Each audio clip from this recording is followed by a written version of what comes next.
जय श्री कृष्ण।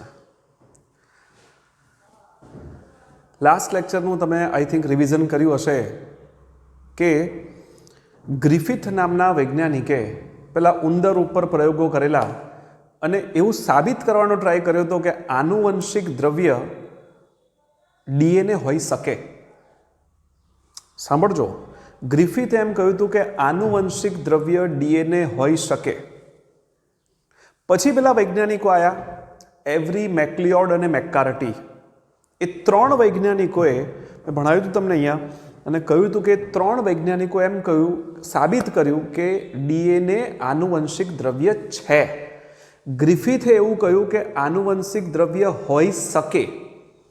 એવરી, મેકલિયોડ, મેકકાર્ટીએ કહ્યું કે આનુવંશિક દ્રવ્ય ડીએનએ જ છે. પરંતુ લાસ્ટ લાઇનમાં લખ્યું હતું કે તે વખતના સમકાલીન વૈજ્ઞાનિકોને એ માન્ય નહોતું.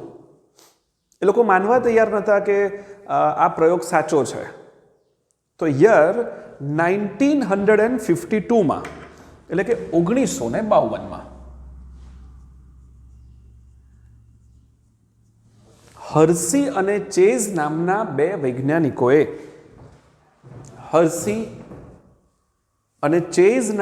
બે વૈજ્ઞાનિકોએ એક પ્રયોગ કર્યો અને પ્રયોગ કરીને સાબિત કર્યું. આ લોકોના પ્રયોગ પછી દુનિયા માનતી થઈ, વૈજ્ઞાનિકો માનતા થયા કે આનુવંશિક દ્રવ્ય ડીએનએ જ છે.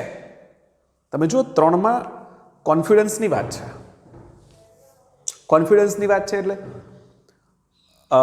ગ્રિફિથ એવું કહે છે કે આનુવંશિક દ્રવ્ય ડીએનએ હોઈ શકે.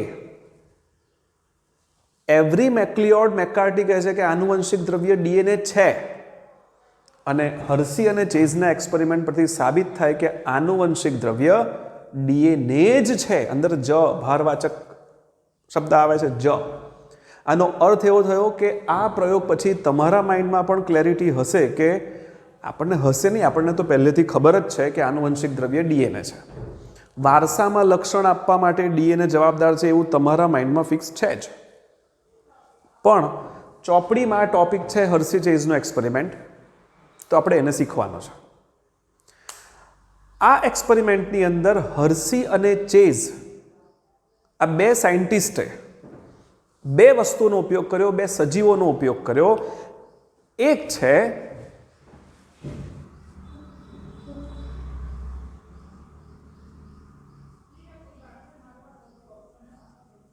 T2 ફાજ. T2 ફાજ એટલે આ એક પ્રકારનો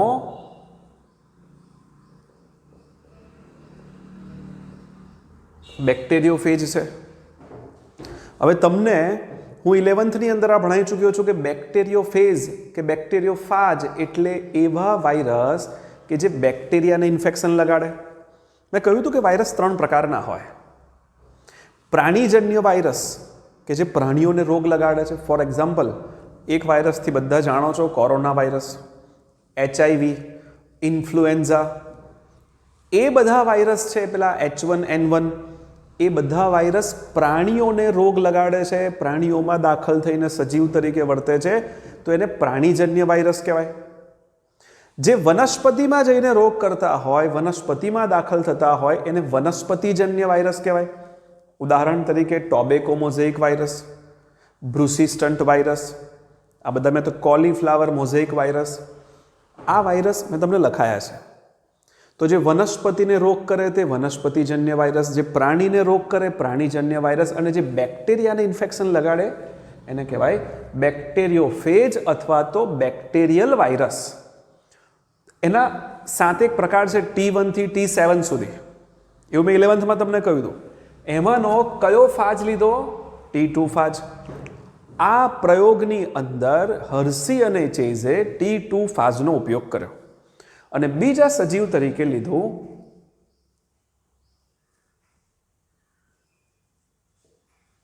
ઇકોલાઈ. મોસ્ટ કોમન બેક્ટેરિયા છે. દર વખત બધા પ્રયોગની અંદર ઇકોલાઈ જ આપણે લઈએ છીએ.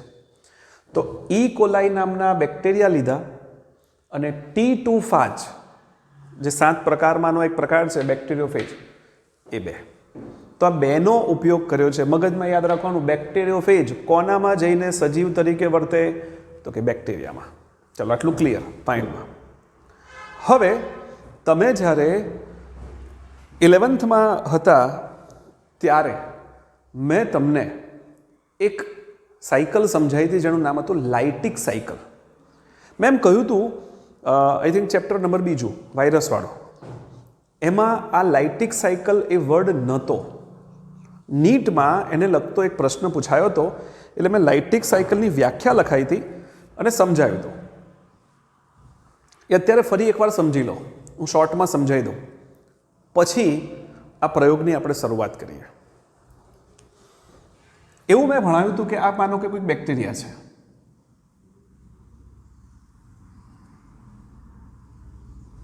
આ બેક્ટેરિયા છે, આ એનું જનીન દ્રવ્ય છે, ડીએનએ છે.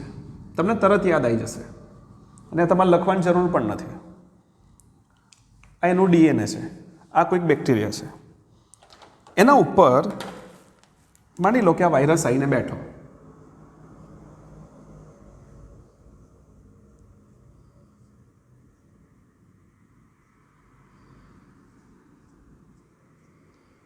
તમને ખ્યાલ છે આવી રીતે વાયરસનું લેન્ડિંગ થાય, બેક્ટેરિયા પર આવીને બેસે છે. હું 11th ભણાવ્યું હતું એટલું ધીમે તમને નહીં કહું, તમને ખ્યાલ આવી જવાનો છે.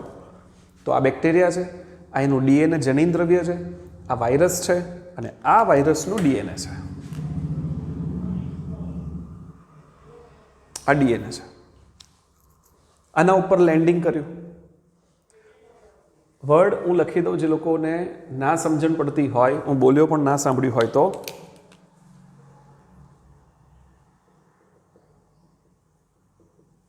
લાઇટિક સાયકલ, LYTIC, લાઇટિક સાયકલ. આમાં થાય છે શું કે વાયરસ આવીને બેઠો. વાયરસ શું કામ કરશે કે અહીંયા બેક્ટેરિયામાં હોલ કરશે અને પોતાનું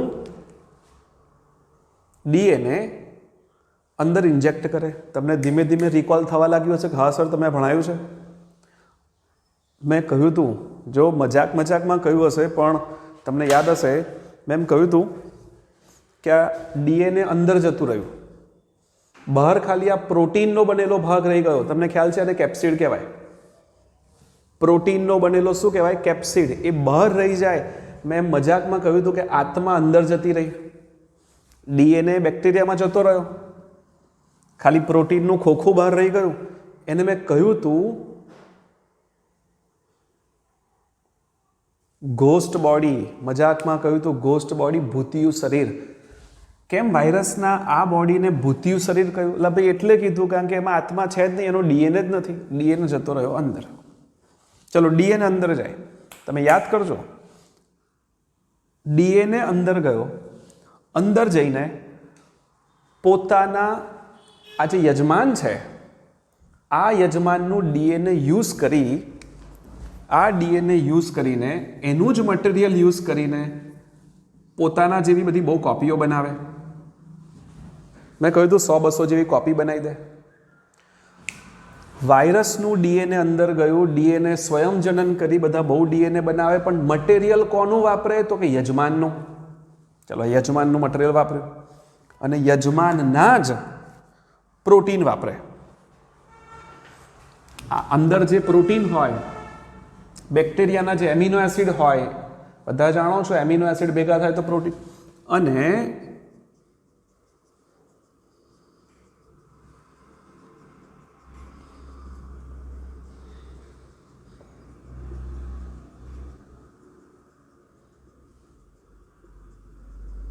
જોઈ લો, અંદર બધા બહુ વાયરસ બની ગયા.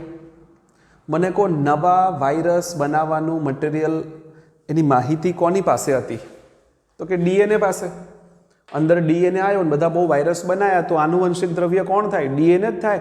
વાર્તા અહીં જ પૂરી થઈ ગઈ કે આ પ્રોટીન છે, એ તો બહારનો બહાર જ છે. શું પ્રોટીન અંદર ગયો? તો કે ના. અંદર કોણ ગયો છે? ડીએનએ. અને એ ડીએનએ દ્વારા બધા બહુ વાયરસ બન્યા. એનો અર્થ કે નવો સજીવ બનાવવાની માહિતી, નવો સજીવ બનાવવાની માહિતી ડીએનએ પાસે હતી. તો ડીએનએ કયું દ્રવ્ય થયું? આનુવંશિક દ્રવ્ય. આનુવંશિક દ્રવ્ય થયું. સાબિત થઈ ગયું કે ડીએનએ જ આનુવંશિક દ્રવ્ય છે. એ વખતે કન્ફ્યુઝન હતું, લોકોને એવું હતું કે આ ઘોસ્ટ બોડી, આ બ્લુ કલરનું છે ને એ પ્રોટીનનું બનેલું છે. એમને ખબર જ નથી કે અંદર બેક્ટેરિયામાં એમને ખબર નથી કે બેક્ટેરિયામાં ડીએનએ જાય છે કે પ્રોટીન જાય છે. જે અંદર જતું હોય એ આનુવંશિક દ્રવ્ય હોય. તો તમને મારો લેક્ચર પૂરો થતાં પહેલાં અત્યારથી જ ખબર છે, પ્રયોગ શરૂ નહીં કર્યો પહેલેથી ખબર છે કે અંદર ડીએનએ જાય છે અને ડીએનએથી જ નવા વાયરસ બને છે. તો આનુવંશિક દ્રવ્ય કોણ થયું? ડીએનએ જ થયું. પણ હવે આપ્યું છે ચોપડીમાં, બીજી વાર કહી રહ્યો છું, એટલે પ્રયોગ આપણે શીખવાનો છે. અને હા, પછી શું થાય, અંદર બધા બહુ વાયરસ થઈ જાય, પછી આ બેક્ટેરિયાને તોડી નાખે, એનું લાઇસિસ કરી નાખે, LYSIS, લાઇસિસ કરી નાખે અને આ બધા વાયરસ બહાર આવી જાય. એટલા માટે આ ચક્રને લાઇટિક સાયકલ કહેવાય. તો આ મેં તમને 11thનું કહ્યું. એ વખતથી તમને ખબર છે કે અંદર ડીએનએ જાય છે, જેની પાસે નવો સજીવ બનાવવાની ક્ષમતા છે, માહિતી છે. એટલે એ જ એનું કયું દ્રવ્ય કહેવાય? જનીન દ્રવ્ય. ઓકે, તો આપણે હવે પ્રયોગ શરૂ કરીએ કે પ્રયોગમાં કઈ કઈ વસ્તુઓ આવે છે, કેવી રીતે આવે છે. ચાલો જોઈએ. આટલું આઈ થિંક સમજી ગયા હશો. આટલું નહીં લખ્યું હોય તો એ ચાલશે.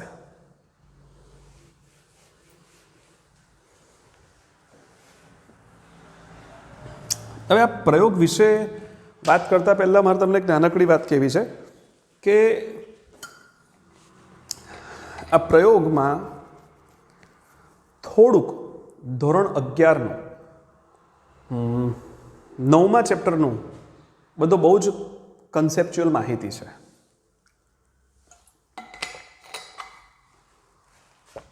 તમને 11thનું 9મું ચેપ્ટર સારું એવું ખબર હોય તો તમને આ સમજવામાં તકલીફ નહીં પડે.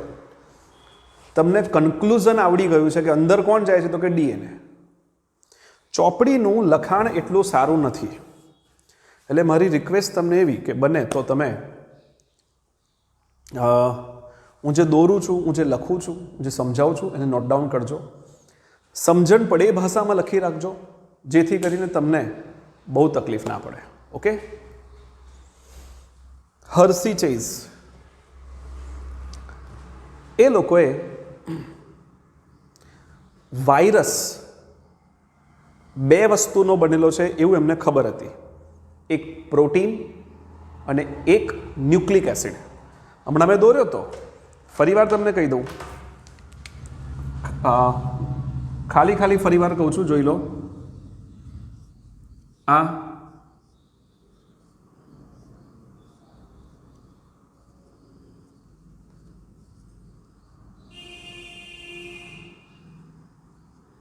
મેં રફ ડાયાગ્રામ ડ્રો કર્યો છે. યાદ રાખો, જેટલું બ્લુ કલરનું છે આ એનું હેડ છે, આ ટેલ છે, આ ટેલ પ્લેટ છે, ટેલ ફાઈબર છે, પુચ્છીય તંતુ, બધું તમે દોરેલું છે 11thમાં. આ બધું જ યાદ રાખજો, ફક્ત અને ફક્ત પ્રોટીનથી બનેલું હોય છે. ઓનલી પ્રોટીનથી બનેલું છે. અને એનું આનુવંશિક દ્રવ્ય આ. કેટલાક વાયરસમાં ડીએનએ હોય અને કેટલાકની અંદર આરએનએ હોય. આપણને ખબર છે આ કોરોના વાયરસમાં આનુવંશિક દ્રવ્ય આરએનએ છે. એટલે કાં તો ડીએનએ હોય કાં તો આરએનએ હોય. મેં તમને 11thમાં કહ્યું હતું, કાં તો ડીએનએ કાં તો આરએનએ, બંને હોતા નથી. તો બોલો, આખો વાયરસ 2 જ વસ્તુથી બન્યો, પ્રોટીન અને ન્યુક્લિક એસિડ. પ્રોટીન અને ન્યુક્લિક એસિડ. ન્યુક્લિક એસિડ એટલે ડીઓક્સીરિબોઝ ન્યુક્લિક એસિડ અથવા રિબોઝ ન્યુક્લિક એસિડ. આ યાદ છે. હવે એક કામ કર્યું એ લોકોએ. પ્રયોગ એવું માનો કે હવે સ્ટાર્ટ થાય છે. તો તમને થાય કે સર આટલી બધી વિગત કેમ કીધી? એટલા માટે કીધી કે આ સમજ્યા હશો તો જ તમને ખબર પડશે કે એક્ઝેક્ટ શું કહેવા માંગુ છું. ધ્યાનથી જોજો બધા.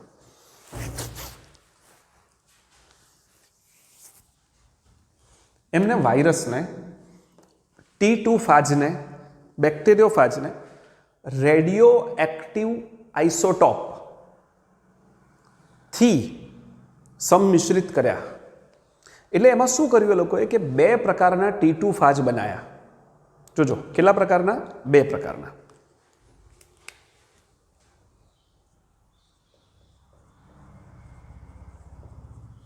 T2 ફાજ બે પ્રકારના બનાવ્યા.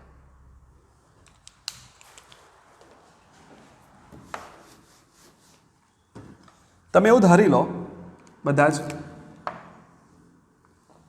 બહુ ધ્યાનથી, બહુ પ્રિસાઇઝ, બહુ જ શાંતિથી, સહેજ પણ ઉતાવળ કર્યા વગર,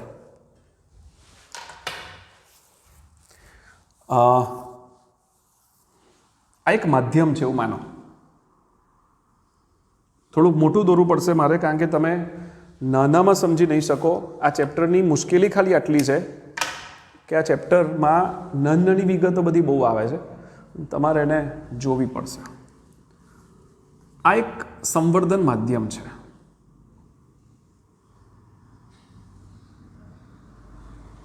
આ બીજું સંવર્ધન માધ્યમ છે. આવું હોતું નથી. પ્લેટમાં ઉછેરવામાં આવે વાયરસ તો બહુ નાના છે, બેક્ટેરિયા નાના છે, પણ હવે કેવું, તમે અત્યારે આ માધ્યમથી ભણી રહ્યા છો એટલે તમને સમજણ પડે એવી રીતે હું દોરું છું. આ એક સંવર્ધન માધ્યમ છે.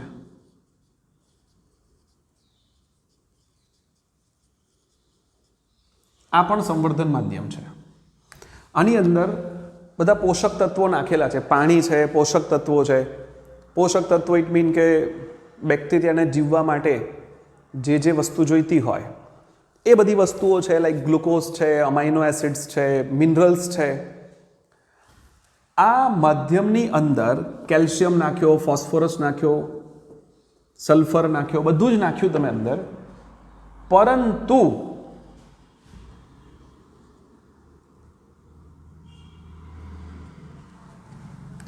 જે ફોસ્ફરસ નાખ્યો એ ફોસ્ફરસ રેડિયો એક્ટિવ તત્વ ધરાવતો હતો અને આ માધ્યમની અંદર S35 યુક્ત સંવર્ધન માધ્યમ. વિદ્યાર્થીઓ ખાસ યાદ રાખજો આ બે શબ્દો, P32 S35. બંને પાત્રોની અંદર કેલ્શિયમ છે, મેગ્નેશિયમ છે, સલ્ફર છે, ઝિંક છે, બધા ખનિજ તત્વો છે, ગ્લુકોઝ છે, એમિનો એસિડ છે, વિટામિન્સ છે, વોટ જે જોઈએ તે બધું છે. બધું પોષક તત્વોવાળા માધ્યમને શું કહેવાય? સંવર્ધન માધ્યમ. પોષક તત્વોવાળા માધ્યમને કયું માધ્યમ કહેવાય? સંવર્ધન માધ્યમ. ચલો, આ સંવર્ધન માધ્યમ છે. હવે ધ્યાનથી સાંભળજો. સંવર્ધન માધ્યમ આ છે, પણ એની અંદર જે ફોસ્ફરસ છે એ સાદો ફોસ્ફરસ નથી. એ ફોસ્ફરસ રેડિયો એક્ટિવ તત્વ યુક્ત છે, એટલે P32 છે. એટલે આ પાત્રની અંદર જેટલા પણ ફોસ્ફરસ હશે એ રેડિયો એક્ટિવ તત્વવાળા છે, P32. અને આ પાત્રમાં જેટલા સલ્ફેટ તમે નાખ્યા હશે, સલ્ફર નાખ્યા હશે, એ બધા રેડિયો એક્ટિવ છે, S35. બાકી બધું નોર્મલ. ખાલી સલ્ફર એકલો જ રેડિયો એક્ટિવ છે અને આમાં ફોસ્ફરસ એકલો જ રેડિયો એક્ટિવ છે. આ તમને ના સમજણ પડે તો નોંધ કરી લેજો. આ જ પોઈન્ટ ચોપડીએ બરાબર નહીં સમજાયો. આ માધ્યમમાં કેલ્શિયમ, સલ્ફર, ઝિંક, ગ્લુકોઝ બધું સાદું છે, ખાલી ફોસ્ફરસ રેડિયો એક્ટિવ છે. આમાં બધું સાદું છે, ખાલી સલ્ફર રેડિયો એક્ટિવ છે. હવે એક કામ કરજો. અંદર પહેલા આ નથી આપ્યું ચોપડીમાં, બેક્ટેરિયાનો ઉછેર કરો, ઇકોલાઈ. અંદર કોનો ઉછેર કરો? ઇકોલાઈનો ઉછેર કરો. આમાં પણ ઇકોલાઈનો ઉછેર કરો. મને કહો, ઇકોલાઈનો તમે ઉછેર કરો તો ઇકોલાઈ તો 27 મિનિટમાં ડબલ થાય, તો 1 માંથી 2, 2 માંથી 4, 4 માંથી 8 બધું બનશે. તો એ અંદરથી અહીંયાથી ફોસ્ફરસ કયો વાપરશે? તો કે રેડિયો એક્ટિવ. સાદો ફોસ્ફરસ તો છે નહીં. એટલે આ જેટલા બેક્ટેરિયા બન્યા, યાદ રાખો, બધા બેક્ટેરિયામાં રેડિયો એક્ટિવ તત્વ ફોસ્ફરસ આવી ગયું. આ જેટલા બેક્ટેરિયા બન્યા એમાં રેડિયો એક્ટિવ તત્વ સલ્ફર આવી ગયું. કારણ કે કંઈક વસ્તુ બનાવવા માટે ફોસ્ફરસની જરૂર પડતી હોય તો એ રેડિયો એક્ટિવ તત્વ વપરાશે. અહીં સલ્ફર વપરાશે. તો બોલો, મધ્યમમાં રહેલો રેડિયો એક્ટિવ ફોસ્ફરસ P32, આ મધ્યમમાં રહેલો રેડિયો એક્ટિવ ફોસ્ફરસ કોની અંદર ગયો? તો કે બેક્ટેરિયામાં. રેડિયો એક્ટિવ સલ્ફર કોની અંદર ગયો? બેક્ટેરિયામાં. હવે એની અંદર T2 ફાજ નાખો. T2 ફાજ આની અંદર નાખો. જોજો ધ્યાનથી, તમને ખ્યાલ છે એ વાયરસ આની પર બેસવાના, બેક્ટેરિયા પર લેન્ડિંગ કરશે. હવે બેક્ટેરિયા પર આવીને બેસશે, તમને ખ્યાલ છે એનું ડીએનએ અંદર દાખલ કરશે. સેમ એવું અહીં થશે.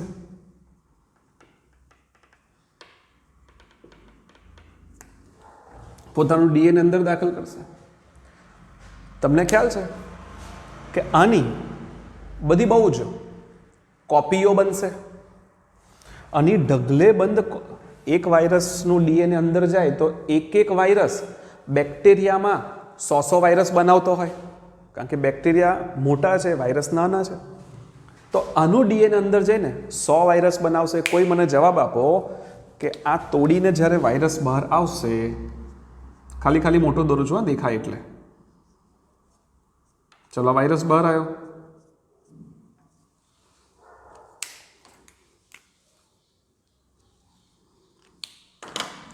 આ વાયરસમાં રેડિયો એક્ટિવ તત્વ ક્યાં હશે? રેડિયો એક્ટિવ તત્વ ક્યાં હશે? તો તમને કહી દઉં કે આ જે બેક્ટેરિયો ફેજ છે, T2 ફાજ છે, એની અંદર એનું જે ડીએનએ છે P32 યુક્ત ડીએનએ.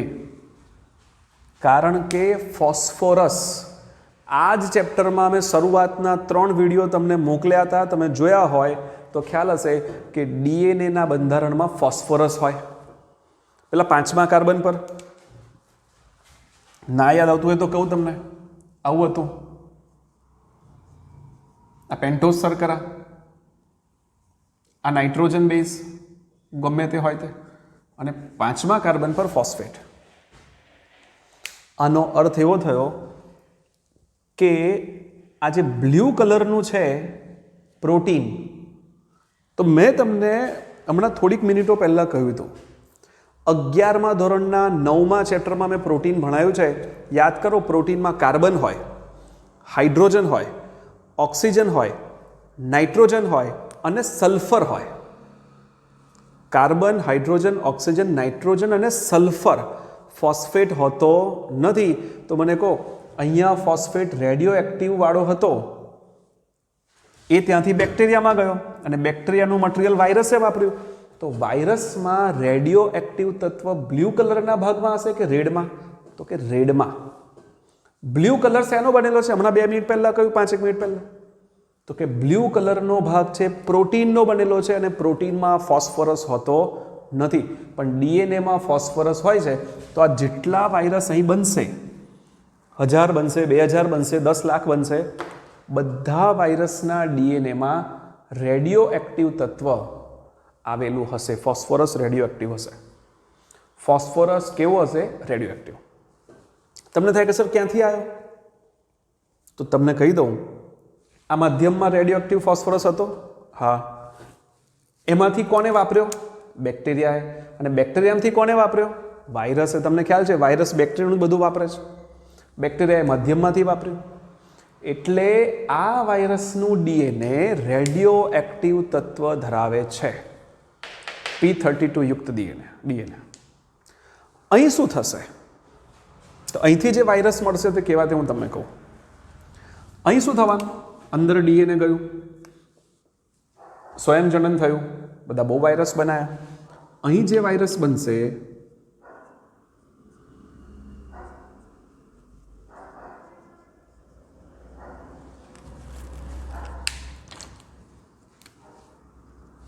આમાં રેડિયો એક્ટિવ કોણ હશે?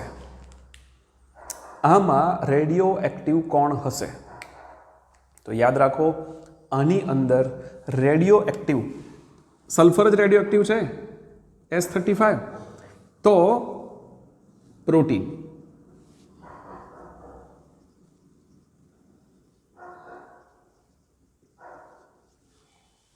તમને થાય કે સર કેવી રીતે પ્રોટીનમાં સલ્ફર ક્યાંથી આવ્યો?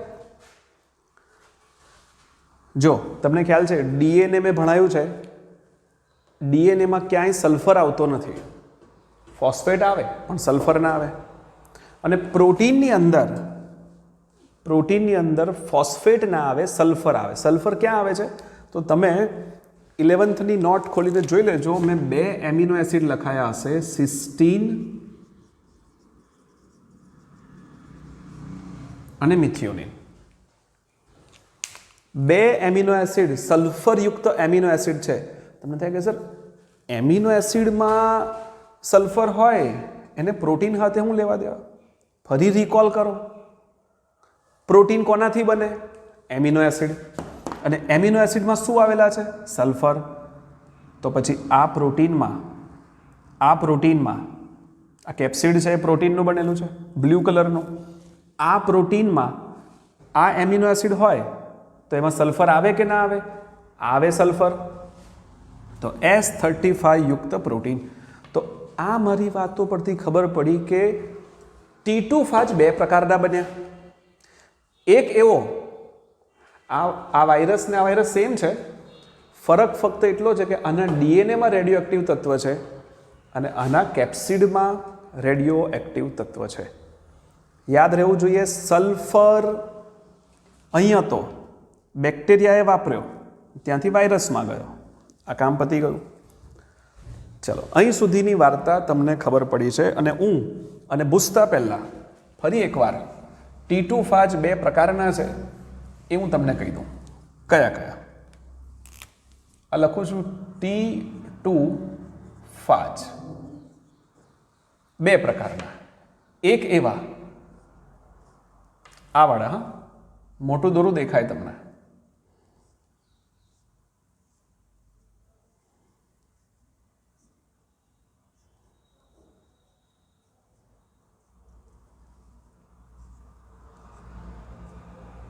જાણી જોઈને કલર અલગ નાખું છું, તમને ખ્યાલ આવે. બ્લુ કલર વાળું જે છે એ પ્રોટીન છે.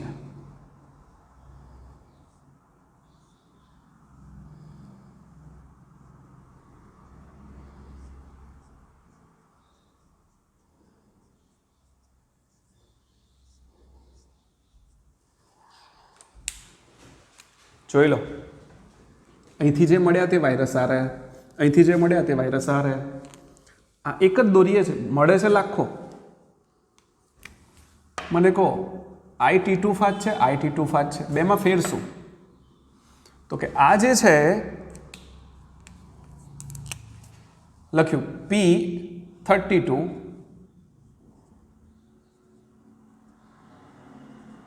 યુક્ત ડીએનએ ધરાવતો વાયરસ. આ વાયરસ કેવો છે? જેમાં ડીએનએ રેડિયો એક્ટિવ તત્વ ધરાવે છે. જોઈ લો, મેં તમને કહ્યું હતું. અને આ કેવો છે? S35 યુક્ત કેપ્સિડ, એટલે આ પ્રોટીનનો બનેલો ભાગ ધરાવતો ફાજ અથવા તો વાયરસ. ચલો, 2 પ્રકારના તમને વાયરસ મળ્યા, જેને આમાં ઉછેર્યો આ સંવર્ધન માધ્યમમાં એનું ડીએનએ રેડિયો એક્ટિવ છે, અને જેને આ માધ્યમમાં ઉછેર્યો એનું પ્રોટીન રેડિયો એક્ટિવ છે. ઓકે, આટલું ખબર પડી તો પ્રયોગ આવડી ગયો. હવે જોજો અને ભૂસી કાઢો છો.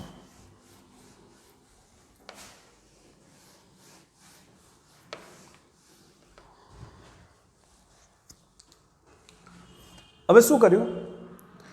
અને એક સાદા ઇકોલાઈ વાળા માધ્યમમાં નાખ્યા. ચોપડીમાં એક અલગ બેક્ટેરિયા બતાવ્યો છે, હું એને અલગથી રીતે સમજાવું છું. આ એક ટેસ્ટ ટ્યુબ છે.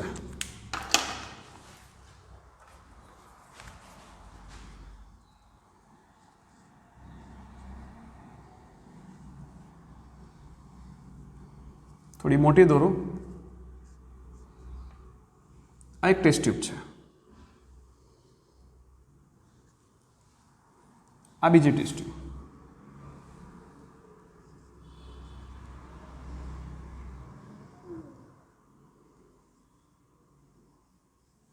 ઓકે, આની અંદર સાદા ઈ કોલાઈ બેક્ટેરિયા લો.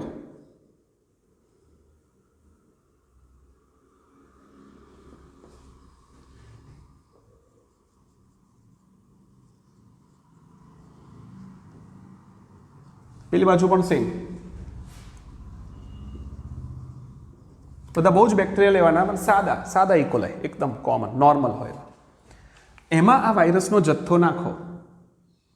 એમાં આ વાયરસનો જથ્થો નાખો. તમે આ વાયરસનો જથ્થો નાખશો, એનું ઇન્ફેક્શન કરાવશો, એટલે શું થવાનું? આ વાયરસ અહીંયા આવીને બેસશે, આની પર આવીને બેસવાનું. કદાચ તમને દેખાય છે કે નહીં ખબર નહીં, તમે એવું માનો કે પહેલાં હું ભણાઈ ચૂક્યો છું. આ વાયરસ આ બેક્ટેરિયાને ઇન્ફેક્ટ કરશે. સેમ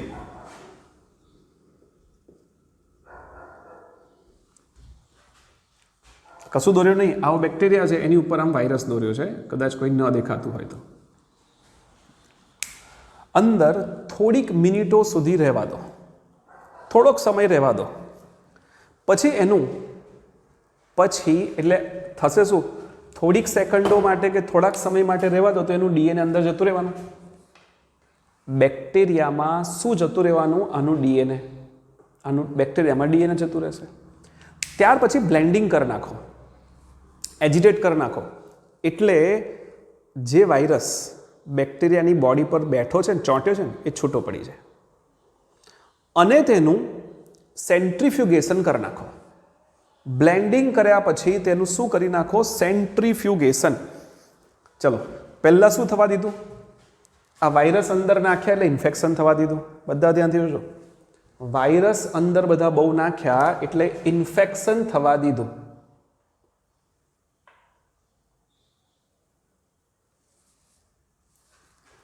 અંદર ડીએનએ દાખલ થવા દીધું. કદાચ તમે જો ન સમજી શકતા હોય તો તમારા માટે હું આટલા બેક્ટેરિયાની જગ્યાએ એક જ બેક્ટેરિયા દોરું. આ એક બેક્ટેરિયા, એના પર વાયરસનું આ વાયરસ નાખો, બેઠો આના ઉપર. અંદર શું ગયું? એનું ડીએનએ. ઇન્ફેક્શન થઈ ગયું. પેલી બાજુ નથી દોડતો, સમજી જાઓ. ઇન્ફેક્શન થયું. એનું પછી બ્લેન્ડિંગ કરો. બ્લેન્ડિંગ કરો એટલે એને હલાવી દો. હવે એજિટેટ કરો એટલે શું થવાનું? આ ઘોસ્ટ બોડી છૂટી પડી જાય. જે એના પર ચોંટેલી હતી એ શું થાય? છૂટી પડી જાય. ચલો, છૂટી પડી ગઈ. છૂટી પડી ગઈ. હવે એનું સેન્ટ્રીફ્યુગેશન કરો.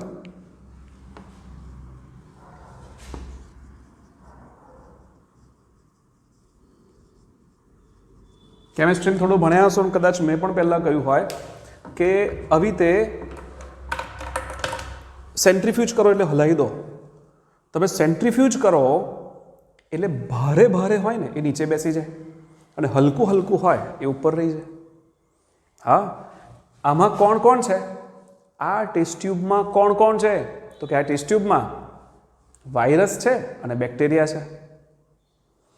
વાયરસ છે અને બેક્ટેરિયા છે. બધા બહુ જ બેક્ટેરિયા છે, હજારોની સંખ્યામાં, અને હજારોની સંખ્યામાં વાયરસ છે.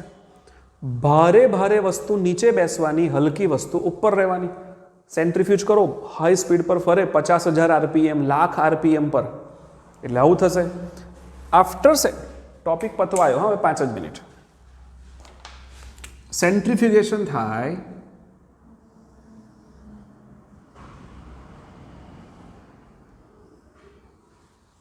એટલે બેક્ટેરિયા નીચે બેસી જાય. બેક્ટેરિયા નીચે બેસી જાય.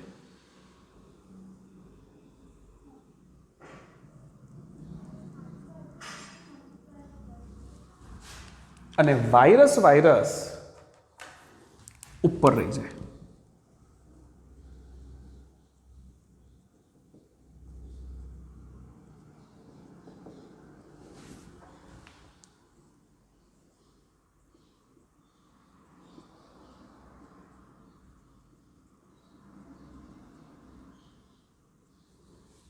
તમે સમજી શકો છો, વાયરસ હલકા છે એ ઉપર રહી જાય, બેક્ટેરિયા ભારે છે નીચે બેસી જાય. હવે આ મારું વાક્ય સૌથી છેલ્લું અગત્યનું. આટલી તો ખબર પડી ગઈ. તમને ખ્યાલ છે આમાં ડીએનએ હતો, આમાં ડીએનએ હતો દરેકની અંદર. રેડિયો એક્ટિવ ડીએનએ નીચે છે. તમને ખ્યાલ છે આ રેડિયો એક્ટિવ છે, S35 કેપ્સિડ આ રેડિયો એક્ટિવ છે, આમાં આ રેડિયો એક્ટિવ છે. વાક્ય જુઓ. હવે રેડિયો એક્ટિવિટી ચેક કરવામાં આવે તો આ નીચેનો ભાગ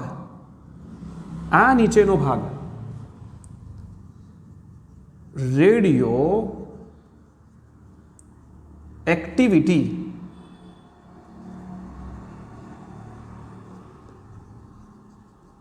દર્શાવે. ઉપરનો ભાગ રેડિયો એક્ટિવિટી બતાવતો નથી અને આ ભાગ આ ટેસ્ટ ટ્યુબની અંદર ઉપરનો ભાગ રેડિયો એક્ટિવિટી દર્શાવે. આનો મતલબ શું થયો? આનો મતલબ એમ થયો, વાક્ય જોજો, નીચેનો ભાગ રેડિયો એક્ટિવિટી દર્શાવે છે એટલે બેક્ટેરિયામાં રેડિયો એક્ટિવિટી આવી. તો સમજો ધ્યાનથી, બેક્ટેરિયામાં રેડિયો એક્ટિવિટી આવી એનો મતલબ શું થયો કે વાયરસ નો ડીએનએ અંદર ગયો. આનો અર્થ કે આનુવંશિક દ્રવ્ય ડીએનએ છે. અહીંયા તમે જુઓ રેડિયો એક્ટિવિટી ઉપર આવી, બેક્ટેરિયામાં નથી આવી. એનો અર્થ કે બેક્ટેરિયાની અંદર આ ભાગ એન્ટર થતો નથી. વાક્ય ફરી સમજો. બેક્ટેરિયામાં પ્રોટીન એન્ટર થતું નથી. જો બેક્ટેરિયામાં પ્રોટીન દાખલ થતું હોત તો અહીંયા રેડિયો એક્ટિવિટી આવત. બેક્ટેરિયામાં રેડિયો એક્ટિવિટી આ ટેસ્ટ ટ્યુબમાં આવી, નીચે, ઉપર રેડિયો એક્ટિવિટી નથી, અહીં છે. કેમ? તો કે રેડિયો એક્ટિવ તત્વ ડીએનએ છે. તો બેક્ટેરિયામાં એન્ટર કોણ થયું? ડીએનએ એન્ટર થયું, નહીં કે પ્રોટીન. તો આનુવંશિક દ્રવ્ય ડીએનએ જ છે એ સાબિત થાય છે. બેક્ટેરિયામાં કોણ એન્ટર થાય ને તો હું પહેલાં જ ભણાવી ચૂક્યો છું, આપણને પહેલેથી ખબર હતી. પણ રેડિયો એક્ટિવિટી બેક્ટેરિયામાં જોવા મળી, એનો અર્થ કે ડીએનએ અંદર ગયો, નહીં કે પ્રોટીન. તો આનુવંશિક દ્રવ્ય ડીએનએ જ છે એવું સાબિત આ વાત પરથી થાય. તો તમે આ ટોપિકને સમજ્યા હશો. લખી લેવું, દોરી લેવું. ફરી આવતા લેક્ચરે કોઈક એવો ટોપિક હું સમજાવવાનો ટ્રાય કરીશ જે તમે બોર્ડ પર આર માધ્યમથી શીખી શકો. એટલે કદાચ સિક્વન્સ ના પણ આવે, કોઈ બીજો ટોપિક લઉં કે તમે આપ સમજી શકો. Thank you.